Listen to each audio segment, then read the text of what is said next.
રહ્યા છો ગુજરાત 18 લાઈવ હવે શું અગત્યના સમાચાર। બરોડા બાર એસોસિએશનની ચૂંટણી નેહલ સુતરિયાની ડબલ સેન્ચુરી અને રીતેશ ઠક્કરનો સિક્સર જેવો વિજય। બરોડા બાર એસોસિએશનની વર્ષ 2024-25ની ચૂંટણીના પરિણામોએ વડોદરાના કાયદાકીય જગતમાં નવો ઇતિહાસ રચ્યો છે। આ ચૂંટણીમાં જ્યાં એક તરફ પરિવર્તન પેનલે મોટો ઉલટફેર કર્યો છે, ત્યાં બીજી તરફ વાઇસ પ્રેસિડેન્ટ અને જનરલ સેક્રેટરી પદ પર બે મહારથીઓએ પોતાની પકડ મજબૂત સાબિત કરી છે।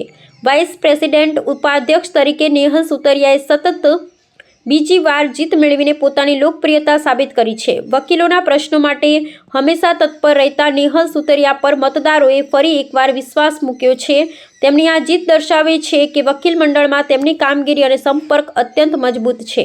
વડોદરા વકીલ મંડળની ચૂંટણીનો અંત આવ્યો છે અને ટોટલ મતદાન 3,337 થયું, જેમાંથી મારા વિજેતા ઉમેદવાર તરીકે જ્યારે હું જીત્યો છું ત્યારે મારા મત 1,466 મારા મતદાન છે અને ખૂબ જ સારું મતદાન થઈ, જેમાં મારી આજે વિજેતા થયો છું।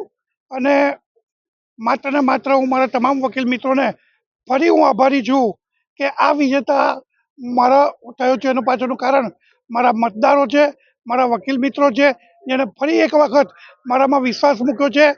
જે છેલ્લા 21 વર્ષથી જેમ હું ચૂંટાઈને વકીલ મિત્રોનું કામ કરતો આવ્યો છું, અવિરતપણે આ વખતે પણ હું જ્યારે અને જે સમયે મારા વકીલ મિત્રોને જરૂર પડશે ત્યારે હું હંમેશ એ લોકો સાથે ખડે પગે ઊભો રહીશ અને તમામ મારા વકીલ મિત્રોનું કામ કરતો રહીશ, એની હું ખાતરી આપું છું।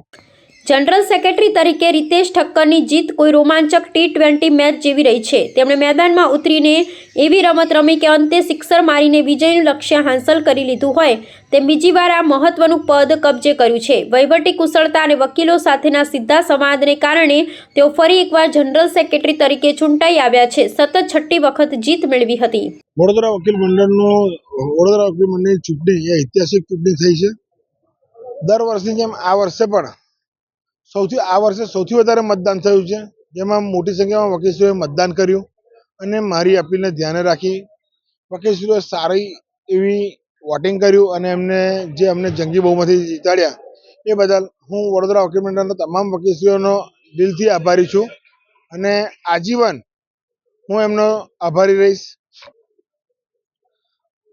આપ જોઈ શકો છો કે ઇલેક્શન દરમિયાન જે કંઈ અમારી ઉપર પ્રતિ આક્ષેપો કરવામાં આવ્યા, પણ એ પ્રતિ આક્ષેપો કોના દ્વારા કરવામાં આવ્યા એ પણ સૌથી મહત્વની વસ્તુ છે કે જે પૂર્વ પ્રમુખ નલિનભાઈ પટેલ કે જેઓ વકીલો માટે ક્યારેય કામ માટે ઊભા નથી રહ્યા, એટલે વકીલશ્રીઓએ એમને જાકારો આપ્યો। અહીંયા વડોદરા વકીલ મંડળમાં એવો જ પ્રમુખ કે એવો જ સેક્રેટરી ચાલે કે જે વકીલોની પડખે ઊભા રહે, વકીલોના ફોન ઉપાડે, વકીલો માટે કામ કરે, વકીલો માટે 24 કલાક ઉપસ્થિત રહે, એમની જે કંઈ સમસ્યા હોય એ સમસ્યાનું ત્વરિત નિરાકરણ લાવે એવા હોદ્દેદારની જરૂર છે। જેથી અને મારો ખુલ્લો સપોર્ટ હતો હસમુખભાઈ ભટ્ટ સાહેબને કે મને વોટ આપો કે ના આપો, પણ પ્રમુખ પદના ઉમેદવાર તરીકે હસમુખભાઈ ભટ્ટને વોટ આપજો। એની પાછળનું કારણ એ જ છે કે જે વડોદરા વકીલ મંડળની શાખ હતી એ શાખને ખૂબ ઠેસ પહોંચી હતી, પ્રમુખ પદની ગરિમા નથી જળવાતી અને એના જ કારણે હું અપીલ કરી હતી કે ભાઈ હસમુખભાઈ ભટ્ટ જેવા સ્વચ્છ અને પ્રતિભાશાળી છબીવાળા વ્યક્તિત્વ ધરાવતા પ્રમુખને મત અપાવી વિજય બનાવશો। અને વડોદરા વકીલ મંડળના વકીલશ્રીઓ પણ માન્યા કે ના, ખરેખર સાચી વાત છે અને આ વર્ષે જે નલિનભાઈનું કામ હતું એ કામ નહીં કર્યું, એને ધ્યાને રાખીને વડોદરા વકીલ મંડળના વકીલશ્રીઓએ આ વખતે જંગી બહુમતી હસમુખ ભટ્ટ સાહેબની સાથે મને અને નેહલ સુતરિયાને પણ જીતાડીને લાવ્યા।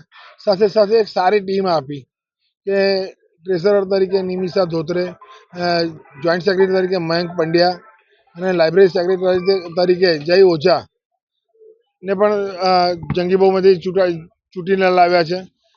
અમે સમગ્ર ટીમ સાથે આજે કમિટી મેમ્બરનું જે ઇલેક્શનની મતગણતરી થઈ રહી છે, તો અમે જે કંઈ હોદ્દેદારો આવશે ચૂંટાઈને એ તમામ હોદ્દેદારો સાથે રહીને વકીલોના હિતમાં જે કંઈ કામ કરવાનું છે એ તમામ કામ કરીશું। એ પ્રમુખે ઉપનામ આપવામાં આવેલું, પણ ખરેખર મારું નામ તો રીતેશ જ છે અને મારા મિત્ર નું નામ નેહલ છે। અમને રંગા બિલ્લા તરીકે ઓળખવામાં આવતા હતા અને એમને એક સભામાં રંગો અને બિલ્લો અને ઠાકુર પણ વકીલશ્રીઓ બધું જાણે છે, કોણ રંગો છે, કોણ બિલ્લો છે, કોણ ઠાકુર છે. રંગા બિલ્લા અને ઠાકુર ત્રણને વકીલશ્રીઓ છૂટીને લાવ્યા. પણ આ એ પિક્ચરના રંગા બિલ્લા અને ઠાકુર નથી. આ વડોદરા વકીલ મંડળના પ્રતિનિધિત્વ કરી શકે એવા છે અને સારું એવું પ્રતિનિધિત્વ કરીને વડોદરા વકીલ મંડળની વકીલશ્રીઓની જે પ્રતિષ્ઠા છે એને વધુ એ લોકો પ્રતિષ્ઠિત થાય એવું કામ કરીશું અમે.